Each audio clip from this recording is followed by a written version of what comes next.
नमस्कार। होम्योपैथी के इस विशेष एपिसोड में मैं बस्ती से डॉक्टर अनिल श्रीवास्तव अपने सभी सुनने वाले साथियों का स्वागत करता हूं, अभिनंदन करता हूं। जैसा कि आप सब जान रहे हैं, इसमें पूरे दक्षिण क्षेत्र में देश के समुद्री तूफान बहुत भीषण रूप से अपना असर दिखा रहा है और उसका असर हमारे उत्तर प्रदेश, मध्य प्रदेश, बिहार में भी आ गया। और कल से लगातार यहाँ पे आंधी तूफान, लाइट की बाधा रही और कल इतनी अव्यवस्था थी कि मैं आपके बीच चाह करके भी नहीं आ पाया।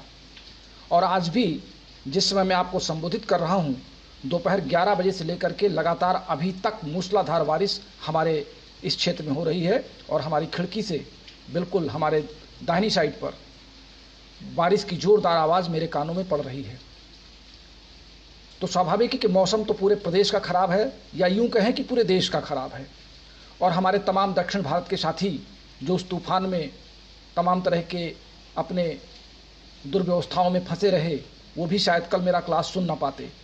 या हमारे तमाम ऐसे साथी जो कि उधर तूफान गुजरात में, महाराष्ट्र में, गोवा में, नागालैंड में, पांडिचेरी में बहुत ज़्यादा रहा है, और हमारे सभी साथी जो इस भीषण तूफान को झेल रहे थे, उनके लिए क्लास कल का कोई मायने नहीं रखता।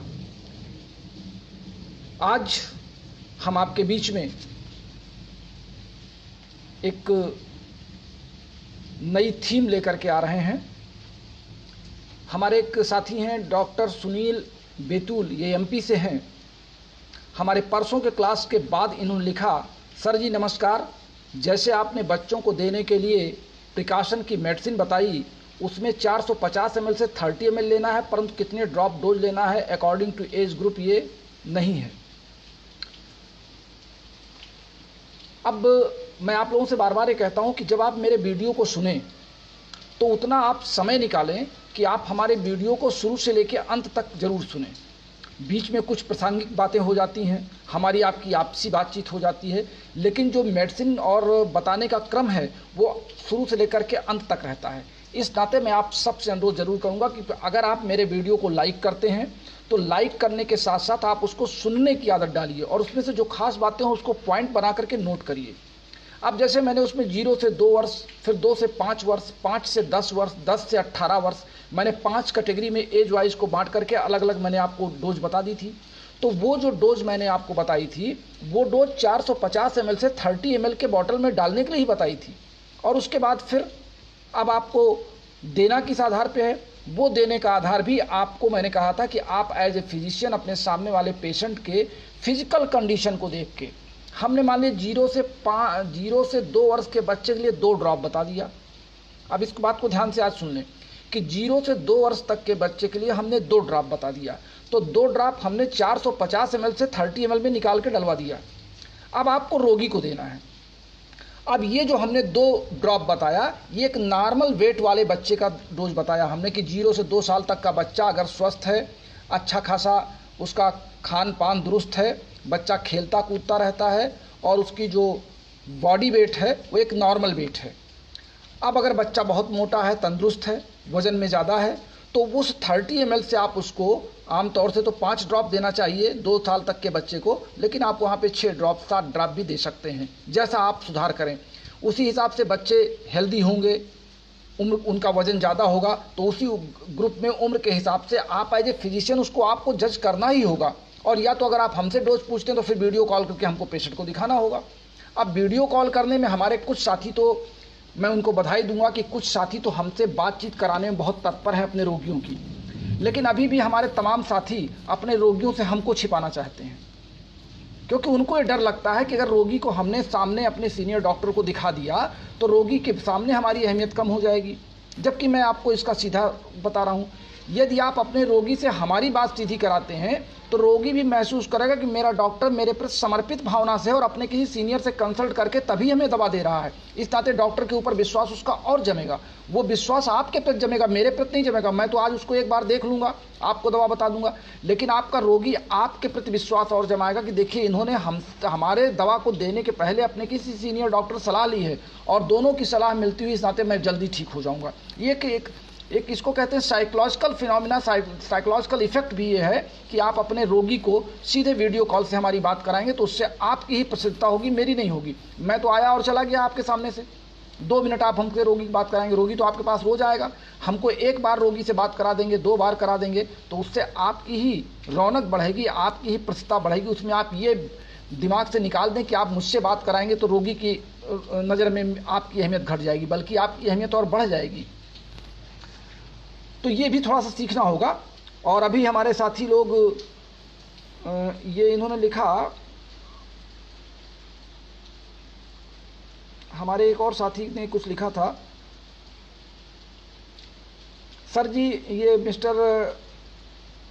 इन्होंने लिखा है, सर जी एक पेशेंट ऑक्सीजन लेवल तो मेंटेन हो गया लेकिन प्लेटलेट्स डाउन है, उसमें क्या देना चाहिए। देखिए ऑक्सीजन लेवल अगर मेंटेन हो गया है और उसकी ऑक्सीजन लेवल मेंटेन होने के बाद उसकी जो रेस्पिरेटरी ट्रैक का जो चैम्बर है अगर वो ऑक्सीजन से फुल हो रहा है और ऑक्सीजन कंप्लीट जा करके हीमोग्लोबिन के साथ अटैच हो रही है तो धीरे धीरे जा करके फिर वो ऑक्सीजन जब टिश्यूज़ को या कोशिकाओं को एनर्जी प्रदान करने लगेगी तो प्लेटलेट्स अपने आप धीरे धीरे मेंटेन होने लगेगा। लेकिन फिर भी अगर आप प्लेटलेट्स को मेंटेन करने की बात करते हैं तो वहाँ पे आपको L1 और A3 की खुराक थोड़ी सी बढ़ानी पड़ेगी। और अब चूँकि दिन भर के तमाम सवालों को छांटने के बाद ये 2 जवाब देने बहुत ज़रूरी थे और दिन भर के तमाम सवालों को सर्च करने के बाद आज हम आपको हमसे एक बहुमूल्य सवाल इलाहाबाद के हमारे एक साथी ने किया था।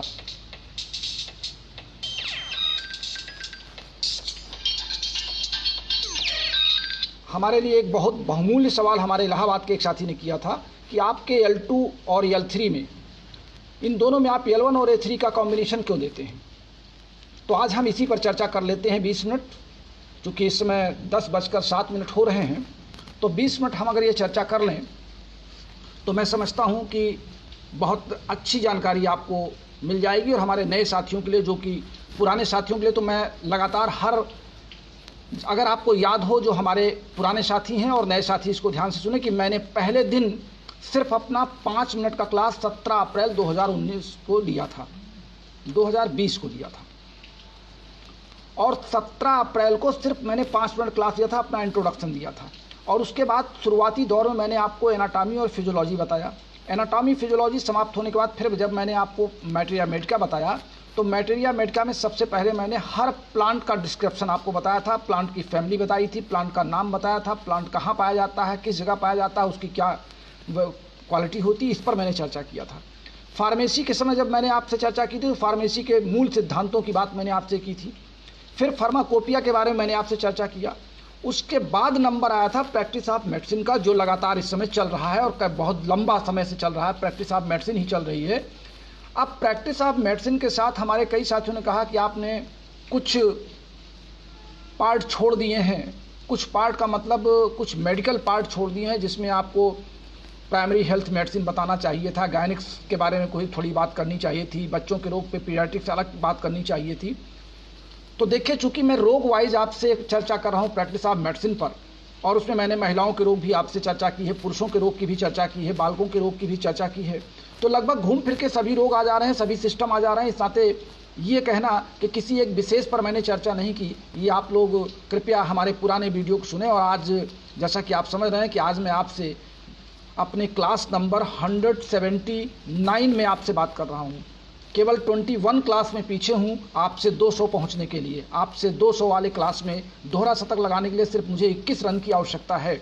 और मैं समझता हूं कि अगर आप सबका प्यार और सम्मान इसी तरह रहा तो मैं दोहरे शतक तक जरूर पहुंचूंगा, और आप उस दोहरे शतक की इंतजारी करें। अब चर्चा ये है कि L2, L3 और CNS में L1 और A3 ये कंबाइंड मेडिसिन है। और L1 और A3 को प्राथमिकता इलेक्ट्रोहोम्योपैथी में क्यों दी गई, हम आज इस पर आपकी थोड़ी सी झलक आपको बताना चाहेंगे, थोड़ी सी इसकी पकड़ आपकी मजबूत करना चाहेंगे। अगर आपको याद हो, मैंने आपसे कहा है कि जब आपके डिस्पेंसरी पे कोई ऐसा पेशेंट आ जाए जो आपके क्रम में ना हो और वो आपसे आकर के डिस्पेंसरी में बैठा हो, आप 3-4 पेशेंट देख रहे हो और पेशेंट आ गया हो, तो आप अपने सहायक से या स्वयं उसको L1 और A3 की 2-2 ड्रॉप उसके जीभ पर डाल दीजिए और उससे कहिए आप बैठ जाइए। और फिर रोगी का जब क्रम आए तब आप उसको देखिए। तो और रोगी जब आपके क्रम में आए तो आप उससे पूछिए कि जब आप आए थे तब आपको क्या महसूस हो रहा था, और आप जब आप मेरे साथ बैठे हैं, मैं आपको पेशेंट के टेबल पर बैठाया हूँ, फिर आपको कैसा महसूस हो रहा है। अब इस L1 और A3 की कहानी क्या है, L1 और A3 को इलेक्ट्रोहोम्योपैथी में महत्ता क्यों दी गई। तो पहले हम L1 की ही चर्चा कर लें। L1 हमारी, जैसा कि आपको पता है कि इलेक्ट्रोहोम्योपैथी में ब्लड और लिम्फ, ये 2 सिद्धांत हमारे बॉडी के महत्वपूर्ण हैं। 2 सिस्टम, ब्लड और लिम्फ, जो हमारा और दोनों ही क्या है, टिश्यू है, कनेक्टिव टिश्यू। ब्लड भी कनेक्टिव टिश्यू है और लिम्फ भी कनेक्टिव टिश्यू है। ब्लड और लिम्फ में अंतर क्या है, ब्लड आपका रेड होता है और लिम्फ आपका व्हाइट या येलोइश होता है। ब्लड ऑक्सीजन हीमोग्लोबिन के साथ मिलकर ऑक्सी हीमोग्लोबिन बनाता है और लिम्फ डायरेक्ट ऑक्सीजन को लेकर के ऑक्सीजन की सप्लाई कोशिकाओं में पहुंचाता है। अब ब्लड का छना हुआ भाग, सीरम पार्ट, लिम्फ कहलाता है। ब्लड, जैसा कि आपको पता है कि ब्लड जो है आर्टरीज और वेन्स में चलता है, हमारे बॉडी में सिरा और धमनियों में चलता है, यानी ब्लड शरीर में खुले रूप में नहीं बहता है। जबकि लिम्फ लिम्फेटिक चैनल में चलता है और फिर जब लिम्फेटिक चैनल से बाहर जाता है तो टिश्यू फ्लूइड में ये ओपन चलता है। अब हमने आपको एक उदाहरण दिया था, अगर आप हमारे पुराने क्लास में जाएं, कि हमारे शरीर में प्रकृति को ये 2 व्यवस्था करनी क्यों पड़ी, ब्लड भी बनाना पड़ा, लिम्फ भी बनाना पड़ा। चूंकि ब्लड आर्टरीज और वेन्स में बंध के चलता है और उस आर्टरीज और वेन्स के बाद जहां तक आर्टरीज और वेन्स जा सकती हैं, तो आर्टरीज और वेन्स आपकी ऑर्गन टू ऑर्गन जाती हैं, सेल टू सेल नहीं जाती, या ऑर्गन टू ऑर्गन टच करती हैं हमारे बॉडी को। और उसके बाद टिश्यू टू टिश्यू चेक करेंगी। अगर एक कोई ग्रुप है, ग्रुप ऑफ सेल्स है, तो वहां तक आर्टरीज और वेन्स चली जाएंगी। उसके बाद भी हमको एनर्जी की जरूरत पड़ती है, सेल टू सेल, और फिर nucleus to nucleus, DNA to DNA, tissue fluid to tissue fluid. ऐसी दशा में अब आप चूंकि बायोलॉजी पढ़ रहे हैं, इसमें मैं एक तरीके से आपको जीव विज्ञान की बात बता रहा हूं, और मैं हमेशा कहता हूं कि आपके शरीर में ईश्वर साक्षात दर्शन कराता है। ईश्वर आपके ही शरीर में के आपके अंगों के प्रत्येक अंगों की रचना पर जब आप ध्यान देंगे, आप किसी भी धर्म के मानने वाले हों, लेकिन हर धर्म में अगर आपकी आस्था ईश्वर में या बनाने वाले पर है, तो वो आपके शरीर के हर अंग में आपको नजर आएगा। ये ईश्वर को पता था कि हमको हमारे शरीर पर अंग से अंग, पहले कोशिका से कोशिका जुड़ेगी तो ऊतक बनेगा, ऊतक से ऊतक जुड़ेंगे तो अंग बनेगा, अंग से अंग जुड़ेंगे तो शरीर बनेगा। तो जब इस शरीर में हमको ऊर्जा पहुंचाना होगा तो हम अंग से अंग तक पहुंचा देंगे। ठीक उस तरीके से जैसे हमारी रेलवे लाइन है, रेल आपके हर स्थान पर नहीं है, रेल की एक सीमित दायरा उसकी पटरी का है। मूल शहरों में या मूल रास्ते पड़ने वाले स्टेशन पर ट्रेन रुकती है, वहाँ पर कोई माल चढ़ाया गया, उतार दिया गया। अब सपोज कीजिए किसी एक छोटे से स्टेशन पर आपके द्वारा भेजा गया कोई पार्सल वहाँ उतार दिया गया। अब उस पार्सल को एक गांव तक ले जाना है। अब गांव तक कैसे ले जाए, ट्रेन ने अपना काम कर दिया। अब वहाँ पर आप क्या करेंगे, वहाँ से उठा करके उसको किसी दूसरी गाड़ी में रखेंगे। वो गाड़ी उस गांव के आसपास जहाँ तक सड़क जाएगी वहाँ तक जाएगा। हो सकता है वो गाड़ी उस गांव के अंदर ना पहुँच पाए, वहाँ पे उसकी सड़क ना हो, उसके वो वाहन ना जाए, तो वहाँ से उसको उतार करके फिर किसी के माध्यम से या पैदल या किसी छोटे हल्के, उससे भी कम हल्के वाहन के द्वारा उस गाँव तक पहुँचाया जाएगा। गाँव में पहुँचने के बाद उस किस व्यक्ति को पहुँचाना है, अब गाड़ी तो उस व्यक्ति तक ले नहीं जाएगी, फिर कोई सहायक व्यक्ति होगा जो उसको उतारेगा पार्सल को और उस व्यक्ति के घर तक जाएगा और उसको देगा और रिसीव कराएगा। बिल्कुल यही व्यवस्था प्रकृति ने हमारे शरीर में बनाई। हार्ट से ब्लड चला, ब्लड शरीर के विभिन्न अंगों तक पहुंचा। अब अंगों के ऊतकों तक जाकर के ये रुक गया और वहां से फिर जुड़ करके वापस लौट करके विभिन्न कोशिकाओं से होता हुआ फिर हमारे हार्ट में वापस आ रहा है। लंग से रक्त साफ हुआ, फिर वहां से घूमा, फिर घूमा, लीवर से निकला ब्लड। ये सारी की सारी प्रक्रिया आर्टरी और वेन्स के अंदर हो रही, जहां तक आर्टरी और वेन्स को प्रकृति भेज पाया हमारे शरीर में। अब जहाँ के आगे जहाँ पे जटिलतम हो गया या बहुत सूक्ष्मतम हो गया, ऊतक से ऊतक के बीच में क्या किया जाए, टिश्यू से टिश्यू के बीच में क्या किया जाए, तो प्रकृति ने उस ब्लड का एक सीरम पार्ट निकाल लिया छान करके और उसको लिम्फ के रूप में लिम्फेटिक चैनल जो पतली पतली नलिकाओं में या ओपन सिस्टम में हमारे टिश्यू फ्लूइड के साथ हमारे सेल टू सेल और टिश्यू ये चैनल बनाया, जिससे शरीर के हर पार्ट तक एनर्जी को हम पहुंचा सकें। जो हमारे पोषक तत्व भोज्य पदार्थों के माध्यम से हमारे शरीर में जाते हैं वो घुल करके ब्लड में मिलते हैं और ब्लड उसको सक करके शरीर के विभिन्न भागों में भेजता है। लेकिन जहां पर आर्टरीज और वेन्स का जाना समाप्त हो जाता है वहीं पे वो रक्त छनने लगता है और वहां से लिम्फ निकल करके विभिन्न पार्टों में पहुंचने लगता है।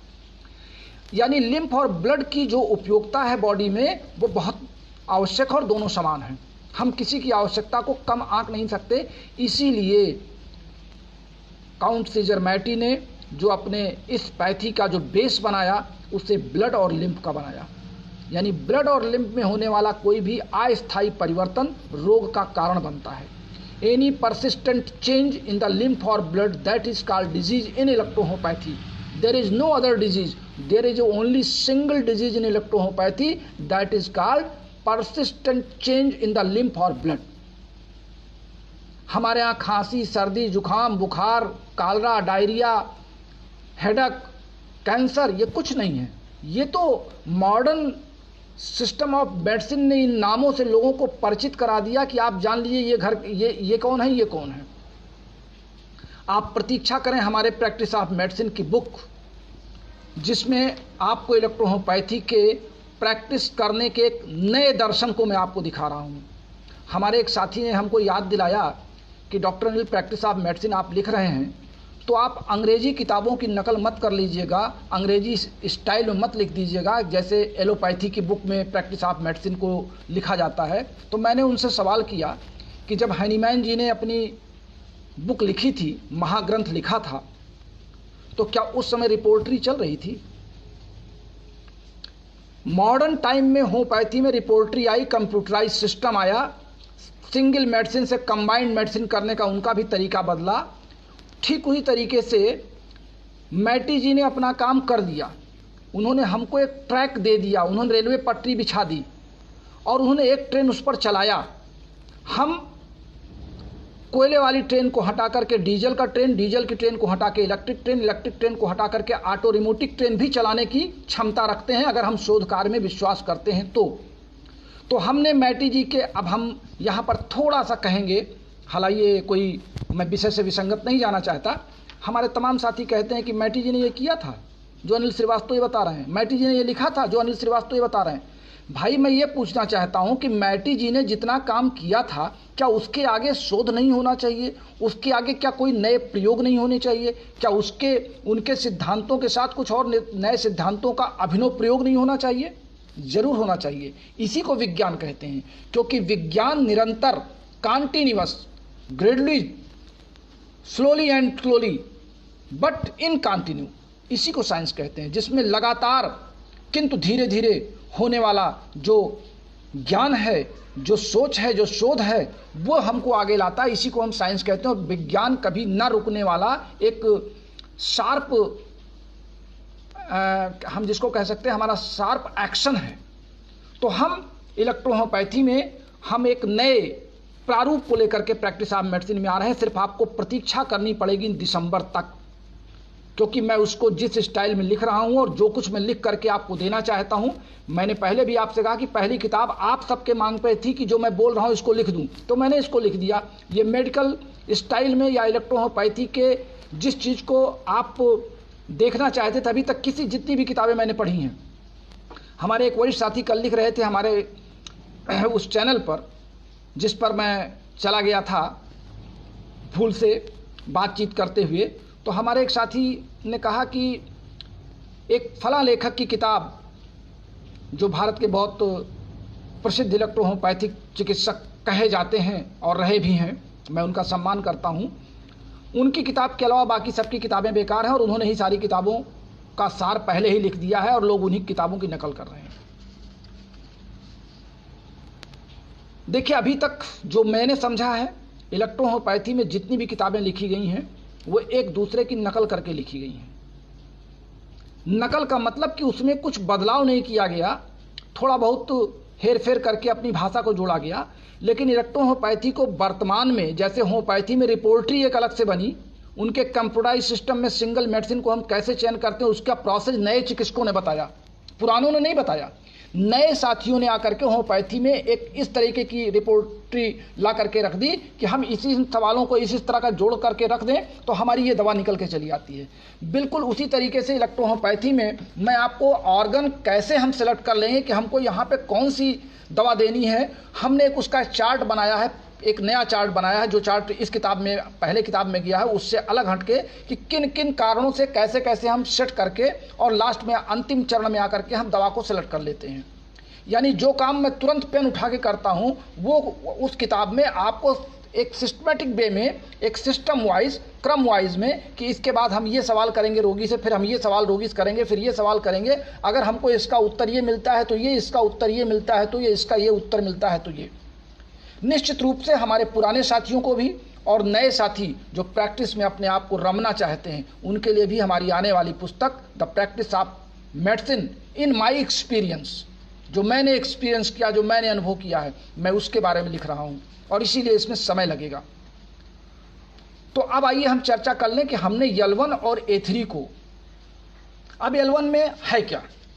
L1 में हमारे 8 पौधे हैं जिसमें आपका है हिमुलस लोपलस, मेरियंथस ट्राइलोफोरा, फ्यूकस वेसिकुला, एरिथ्रा सेंटोरियम, पल्मोनिया ऑफिसिनालिस, ऑक्जालिस एसिटोसिला, सिम्बोरा अमारा और इचाइनियसिया अगस्टफोलिया।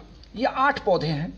8 पौधों को हमने लगभग 12% के रेशियो से समान रूप से उनके एक्सट्रैक्ट को आपस में मिला करके हमने L1 तैयार कर लिया। अब L1 हमारी लिम्फ नोड की दवा है, लिम्फेटिक चैनल की दवा है।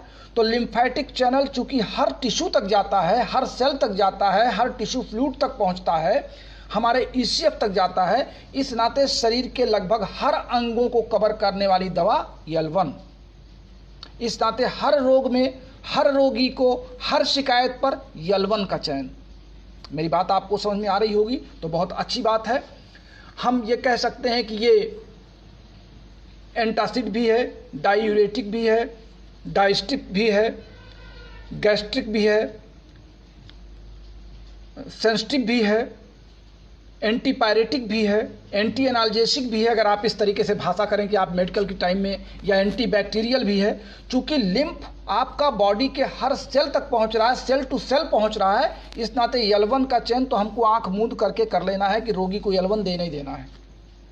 अब L1 को देने का तरीका सीधा भी हो सकता है, L2 में भी मिला के दे सकते हैं, L3 में भी दे सकते हैं और CNS में भी दे सकते हैं।